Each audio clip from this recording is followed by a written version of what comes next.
10 లక్షలా? అంత తక్కువ బడ్జెట్ లో విజయవాడలో లగ్జరీ 3 BHK ఫ్లాట్ వస్తుందా?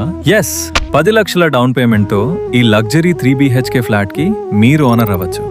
మిగతా మొత్తం బ్యాంక్ లోన్ అప్రూవల్ ఉంది. ముందుగా మన పేజ్ ని ఫాలో చేసుకోండి. ఈ ఫ్లాట్ ప్రైస్ ఎంతో గెస్ చేసి కామెంట్ చేయండి. ఎగ్జాక్ట్ ప్రైస్ లాస్ట్ లో చెప్తా. Total 1800 SFT super built up area వస్తుంది. ప్యూర్ 1350 SFT ప్లింత్ ఏరియా ఉంటుంది. 40.5 గజాల UDS ల్యాండ్ షేర్ వస్తుంది. క్వాలిటీ పరంగా చూస్తే strong 9-inch brick wall construction, continuous municipal మరియు బోర్ వాటర్ ఫెసిలిటీ ఉంది. Heavy load generator power backup, lift facility, 24/7 CCTV surveillance తో super secure community living environment ఉంటుంది. PVP mall కి జస్ట్ 3.5 కిలోమీటర్స్, బస్ స్టాండ్ మరియు railway station కి just 4 kilometres లోపే ఉంటుంది. City centre లో ఉన్న ఫ్లాట్ ఇది. ఒక సెకండ్ ఆగండి సార్, ప్రైస్ కూడా చెప్తా. ఎగ్జాక్ట్ లొకేషన్ వచ్చేసి BRTS రోడ్ కి ఎగ్జాక్ట్ గా 1 కిలోమీటర్ దూరంలో మధురా నగర్ లాంటి హాట్ లొకేషన్ లో ఉంటుంది. ఇప్పుడు ప్రైస్ వింటే షాక్ అవుతారు. జస్ట్ 85 లక్షలు మాత్రమే.